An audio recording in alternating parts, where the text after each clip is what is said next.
everybody. We'd like to welcome everybody to Spiritual Sundays.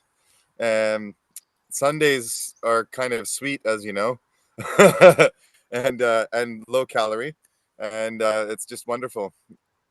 We've decided to change how we broadcasted things, so using different platforms, as you know, might make our lives and probably your lives, hopefully, a little bit easier.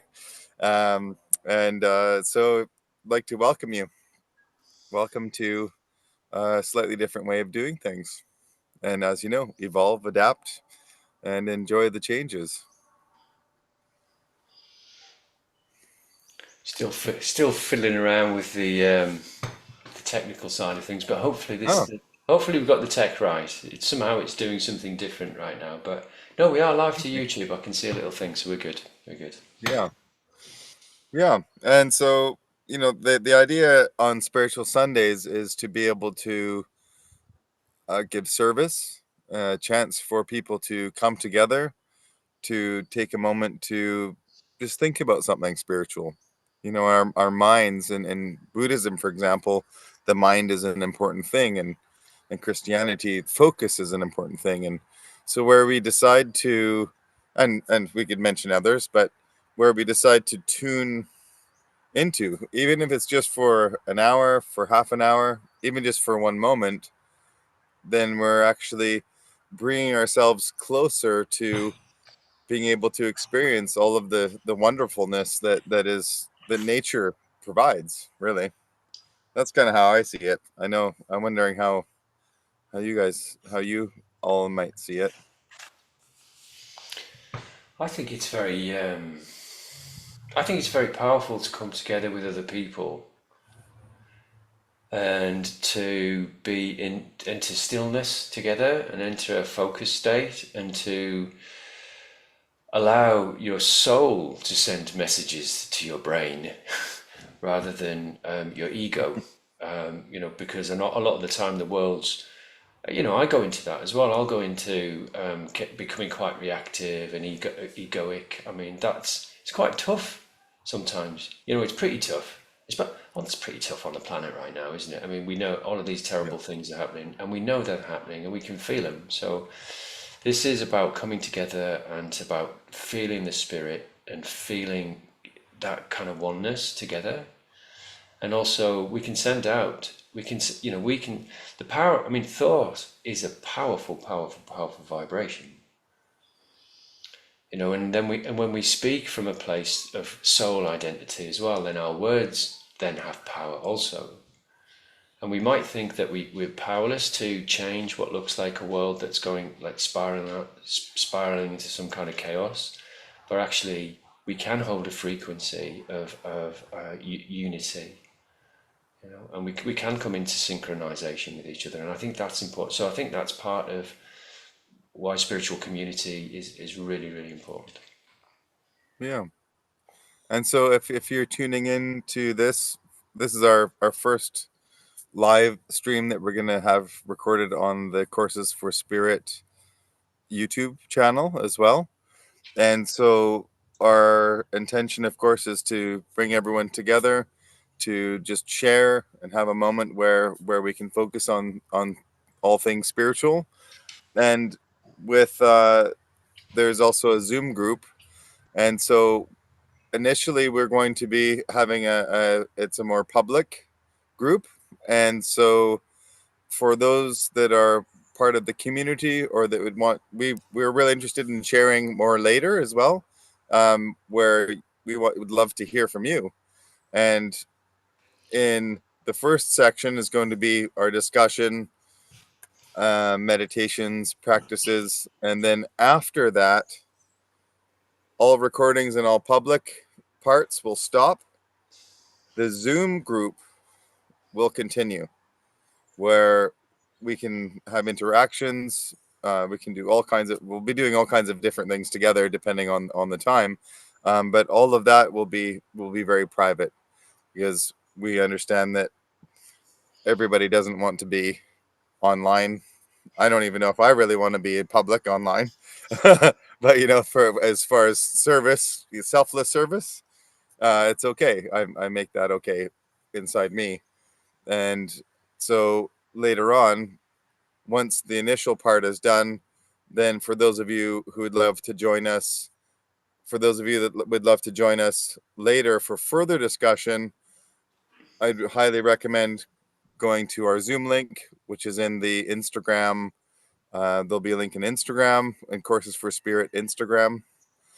There'll be a link for the Zoom meeting. Also, if you wanted to go to coursesforspirit.ca, go to the events page. On that page, there's going to be the Spiritual Sundays, and down there there'll be two buttons to click, or that you could click on. One will go to the YouTube Live, and one will go to the Zoom group. If you are interested in continuing the discussion after the public part is done, then just go there and click on the Zoom link, and then we can continue discussion later. And that discussion will be private. It won't be recorded. It won't be public. So, because some people have asked for that, so we're responding. Yeah. Okay, so this is the first one. So hopefully, when you're watching this, I made sense, and I'm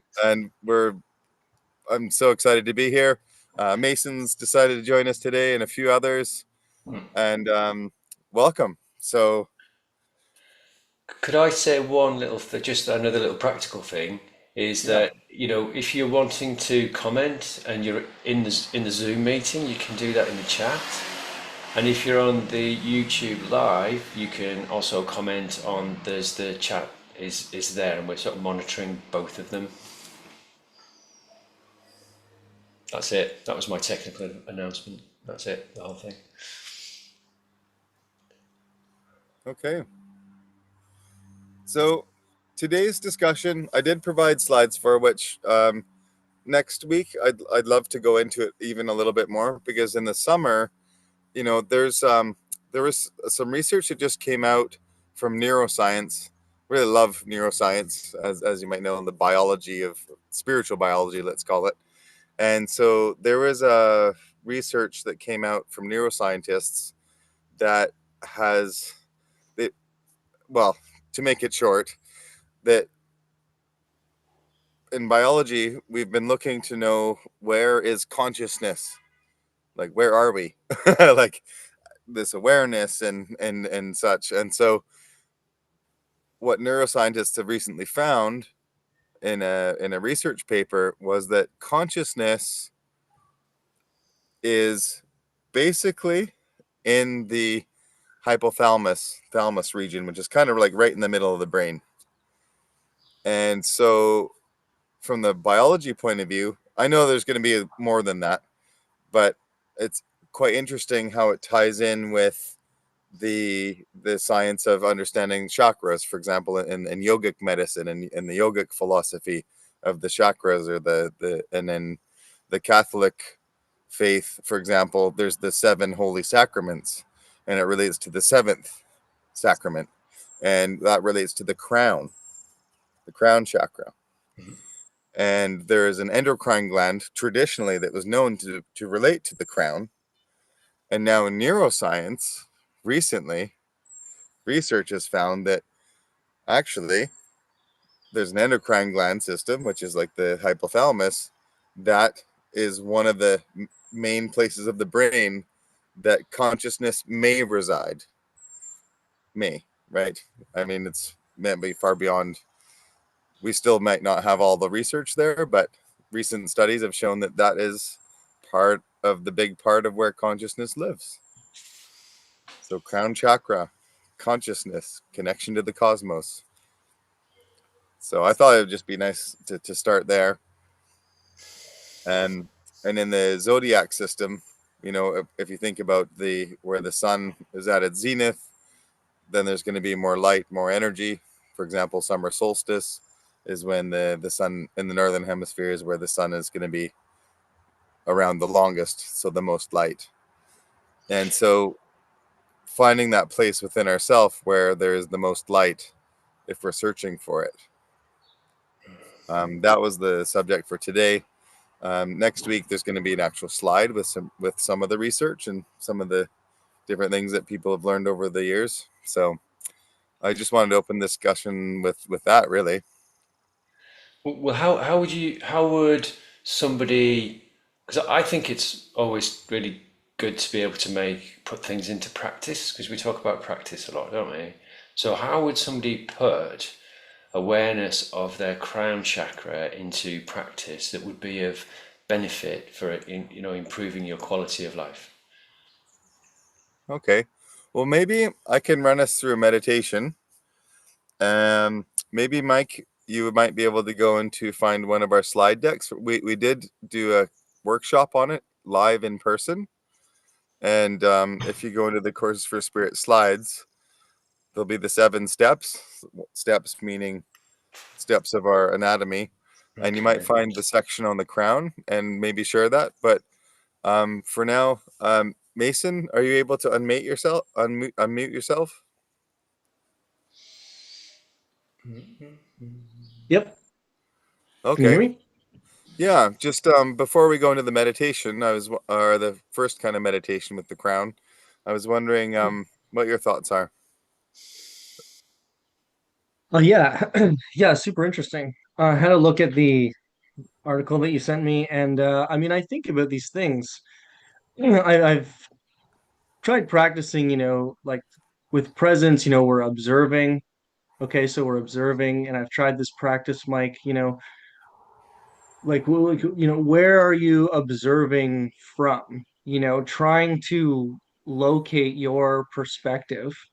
Like, is it in your head? Is it between your eyes? Is it like, can you picture yourself from outside of your body?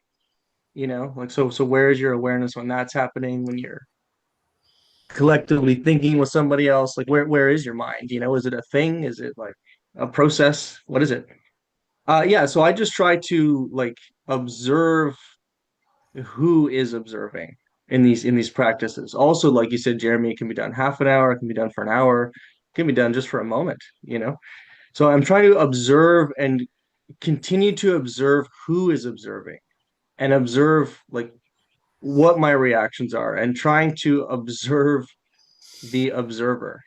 And it gets a bit, interesting when you sit with yourself and you're patient that way. But that's how I kind of bring it into practice. And the last thing I think about is the mind, the body, the soul connection. I mean, how is it? I've heard, okay, is the mind the connection between the soul and the body? So how does something go from physical to something spiritual, something energetic, something that's there, but maybe like our five senses can't see it? So like how can I understand it to be there if I can't touch it, feel it, smell it? Um, so meditation, I find is a good way to practice this in lieu of finding the right research paper to read, finding the right person, expert or guru to tell you what their process is. Find we can journey ourselves and we'll try this meditation. Maybe we'll get a cue of it if you're about to lead us, something like that.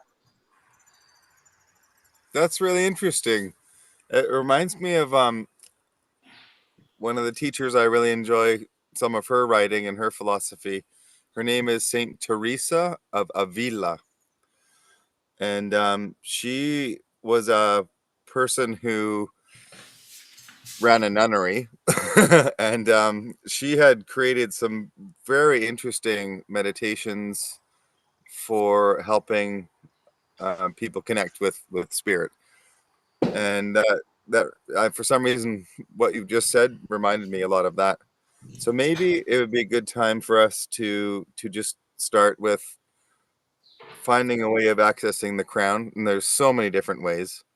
And so, as far as observers go, Saint Teresa was very interesting in the way that she loved. Well, she made metaphors and such. And one of the ways that she kind of explained us, or like if you imagine who you are as being like a castle, and in that castle there's an opening prayer, You enter into your castle through a drawbridge of your own making, and then within there's different chambers and different rooms and different parts, and those are the different parts of your oneself.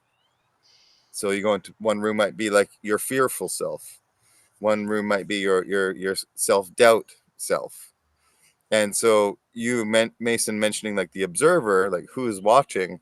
So as we're the observer observing the different parts of who we are, Saint Teresa was very good at helping us explore those in her works. And so maybe for just the beginning meditation, for the crown meditation, let's begin at the drawbridge. So as we sit here or lay down or upside down, depending on whether you're on the southern hemisphere or not, like for all my Aussie friends and Kiwi friends, and Indonesia, etc. And so maybe it's a good time just to like make yourself comfy, right, in a natural way, whatever way feels good for you, and keeping your eyes open, your eyes closed, starting with your own sort of prayer or opening. It doesn't even have to be a prayer, it can be an affirmation or whatever it is, as you begin on this short adventure to come into the crown region, taking a moment to just maybe take a big breath, as we have a physical body right now. And those of you that don't have a physical body that might be watching, maybe there's a way that you can take a breath too and bring yourself here in this moment. Whatever is going on in the world, you are here right now.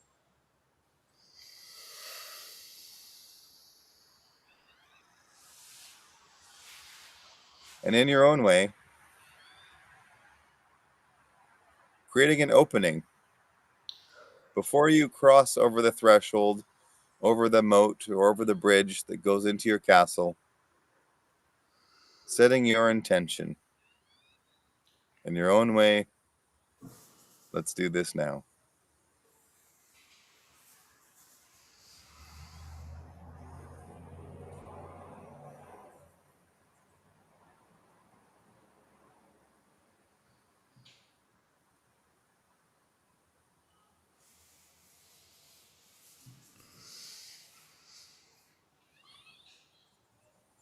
And when you're ready, coming to your center, and with that intention or opening prayer, gently moving forward into your inner castle. And here today, we won't be exploring all the different rooms, all the different places, but we will be exploring how we can move in the way we need to, up or down, left or right. And today the crown is in its place, wherever you've placed it. And going to the place where you might be able to find it. Some people go up an elevator, some people a spiral staircase, some people can go there directly. And the really nice thing about this is it's up to you. It's your castle. You decide.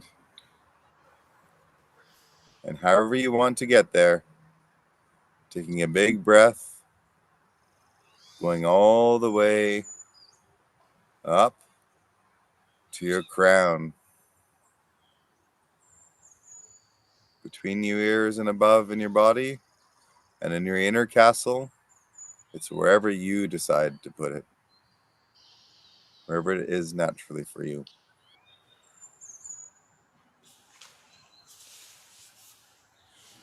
And when you're there, take a deep breath.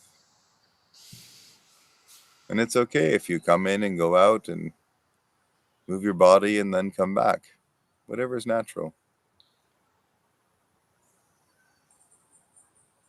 And here, as you start to enter this place within yourself,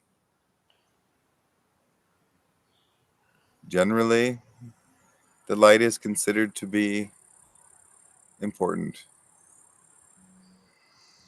There can be all kinds of colors.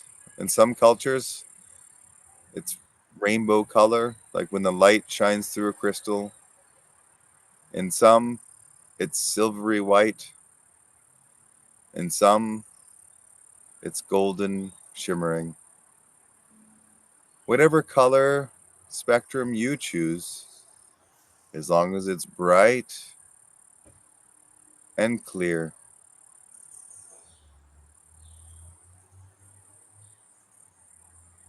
With that, and a cheer, in your own way, step into this space and take a gentle big breath.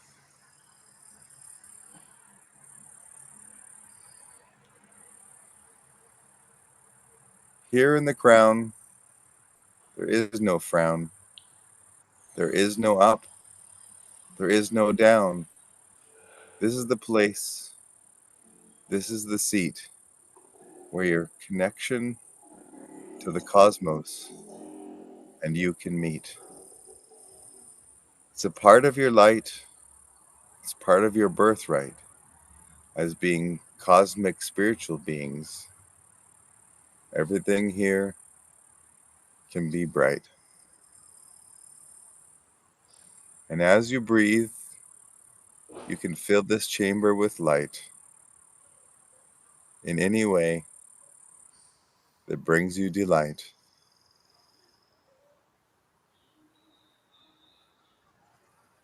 Taking a big breath, and you're here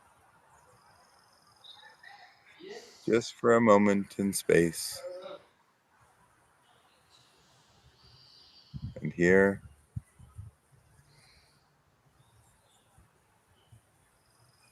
you can explore whatever you need to in your higher self for your highest good.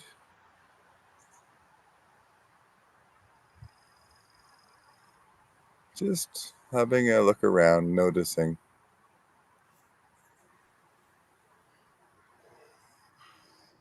Maybe there's even sounds or feelings with the highest intention. Whatever is revealing an infinite part of yourself, it might be revealing. Taking another big breath, giving thanks to you, connecting with your cosmic self. This is true. And back to your center, to your castle at will, down to your center, your feet on the floor. And as you go out, you exit the door. Maybe it's a good time to say thanks and gratitude for. And in your own way, gently come back to this earth, back to your feet, seat, bed, or hearth. Anytime you need to, that is part of you. It's part that you may or may not know is always, always true. And with heart, and thanks to Saint Teresa of Avila, thank you. Thank you. That was beautiful. Wonderful. You Thanks, know Trevor. Sorry, Mason, what struck me is something that I think maybe might be something that other people struggle with understanding the chakra system. Is I think for me, I mean, I would have only really started to have hearing about that maybe 20 or 30 years ago. So it wasn't something that, like my birth culture was, it took a long time to even be able to say the word chakra without like a twinge of, what is that? But these are energy centers in the body, and they're energy centers. They're in the energetic body, and they connect with the physical body, and like that's my hand. I feel, I feel a connection to being physically in this physical body, and the chakras that you're talking about, they're your chakras. It's part of you. It's not something that it's not a performative thing. It's not something you've got to get right. It's just it's getting to know yourself on a deeper level, or an expanded and a deeper level. It's expansion and depth at the same time. That just occurred to me. Yeah. Yeah, it's spiritual. They call it spiritual anatomy. When I say they, I mean it's most ancient cultures. If you really kind of dive into, which is my thing, thanks to medicine, love of medicine, was they it's why is it the same everywhere? But it's because there's the anatomy part that's there, right? That's makes it really interesting on how there's so many different ways to say or to have perspectives on it. If you look at it from this way, it looks like that. If you look at it from this way, it looks like that. But whether you go into the old Druidic culture or Sufi, or I mean, so it's huge. But all of the ancient cultures at one point seem to know this as like basic understanding. Yeah, I mean, and typically, I mean, if I'm a typical kind of Westerner, I would say that for me, I associate the chakra system fairly exclusively with Hinduism or yoga, but it's ubiquitous across all times and all traditions, yes, but just with maybe a different language around it. Yeah, well, I mean, chakra actually just means wheel in Sanskrit. So for a lot of people, it's like, okay, if you're to like look at that wheel, so you have 7 wheels. Great. I feel like I have more wheels than that, actually, especially if you Yeah, count the mind. yeah. But Right. So, why are they called wheel, and what's the reason for that? well, uh, this is maybe just conjecture or opinion, and so the if you imagine energy generally moves not in straight lines, right? It generally moves in swirls. And so when the ancients were looking at the anatomy and trying to explain it, much like the Milky Way galaxy, for example. We live in the Milky Way galaxy, and people often think about it as just like a record and a record player. But if one was to zoom out, they will realize, which science has proven this now, the logic has that we're at now at this current level of civilization. We actually know it's not just like a turntable, it's this humongous mass spiraling in space. You know how when a bullet fires, how it spirals? Well, we're in this. The Milky Way is like hurtling through space in this kind of spiral way, and so much like that, looking at if someone was to zoom out and look at the physical body, the chakras or the wheels were because the energy is kind of spiraling. Some people might use the word like vortexes. I don't know if that's really 100% accurate, but it appears to be like whirlpools of energy on the front and back of the body. and they coalesce in the center energetically. And we know that in biology that we have something called like nervous plexuses, and so it's like a group of nerves that there's a lot of electricity in a nerve, right? If you just touch your finger, there's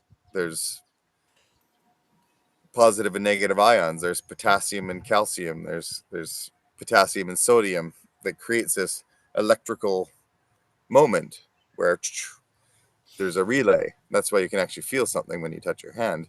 And so when looking at the chakras, they were noticing that there's these areas, these regions in our body where there's more of that happening, which in modern science, we very, very much know the heart does that, the brain does that, and actually most of the monitoring, like ECG and EEG, are of those. But recently we've come into contact with the gut, like the gut brain connection. It's not just about the bacteria doing their thing, helping us get nutrition from the food we eat, but there's also this whole electrical nervous plexus relating to the gut. And that's why somebody might not know maybe logically what something that's good or bad, but like, have you ever heard this phrase of like, I don't know, I feel it in my gut, it's a good thing, or Mm. I feel it in my gut, it's not a good thing. Well, it's that nervous plexus interacting with whatever the situation is to inform us. So yeah, that's probably getting like way too nerdy. Well, well, no, So no. It's good to it's good to that's understand what I these know. And things. It's yeah, good to understand these things. So look, we've got about 10 minutes left of this of the live stream, and I have surprised myself and managed to find that slideshow that you asked me to. I think it's the right one. yeah. I don't know. I'm just thinking what's going to be the most beneficial thing for everybody on the live stream now. Shall we? Do you want to? Do you want to look? Do you want to look a little bit at those slides and talk us through them? Because I think one of the Um, questions was, how do you make practical use of this? I'm picking up that yeah. it's about it can be about energizing yourself. It can be about intuition. I'm just Well, when each chakra has to generally in our development relates to there's several questions to kind of simplify it.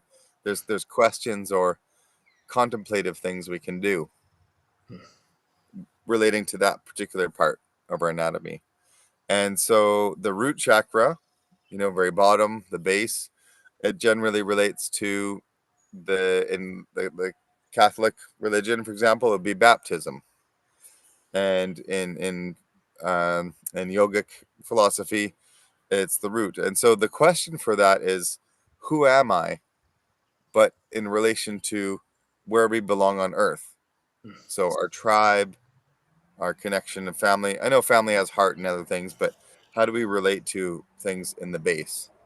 And so if you go to the other end of our body, the crown, the same question of who am I is there, but it's who am I in relation to the cosmos. And as we are basically stars in the constellation of the universe, then who are you in relation to that? If you were a star in a constellation, or if you're just a star, not just a star, but in relation to your place in the universe, who are you?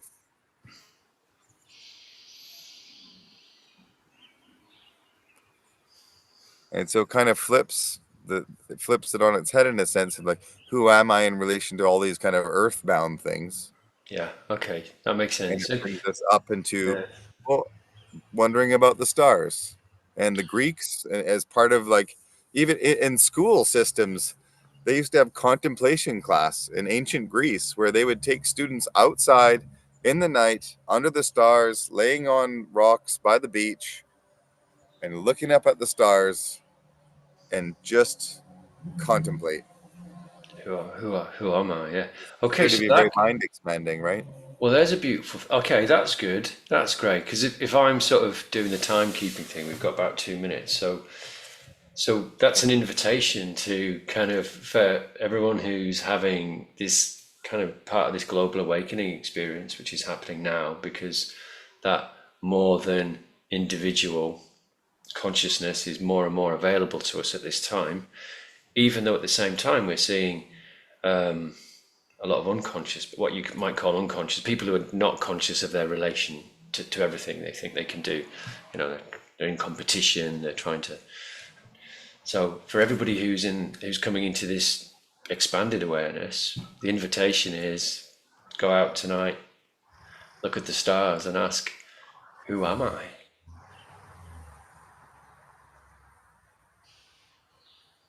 If that's what we say, so that feels like a nice place to draw to a close. We've got about a minute left, so Yeah. I guess if you go to www.coursesforspirit.ca, stands for Canada, CA, and you look for workshops, you will find the link now. You can just click over and you can join us on the Zoom.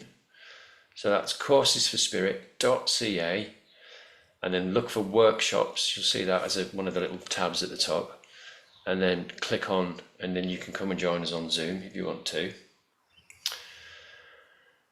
And it'll be different every week. Sometimes it'll be Mason running the meditation, sometimes Mike, sometimes other guests. And yeah, wonderful. And it's the summer right now, which is sunlight. I'm not sure if you like sunlight, but it does make a difference. Cool. Like a plant. More photosynthesis. Yeah, and yeah, and so if you want to join us now for further chat, obviously that's only going to work on a Sunday between 6 o'clock, sort of Greenwich Mean Time, GMT, and what time do we go to? We thought we'd do 6 till 7, sort of thing, did it? Yeah, generally it's around 40 minutes of the first section and around 40 minutes of the private community session. There you go. And Cool. because there are a lot of people that are really shy, they don't want to be in the public, and they do want to have chats and have discussions. There's a lot of great wisdom out there, and we really invite you, if you want to share your wisdom, and maybe there's some meditations or some things you'd like to share, then it's a community, right? We happen to be the ones that are trying to facilitate it, but we invite you to come and share with all of us Okay. this, Cool. this Sunday service. Beautiful. So I'm going to stop recording now. Boom. And then we're going to stop live streaming. So goodbye to everybody who's on YouTube. Bye, everybody. Live See you stream. next week.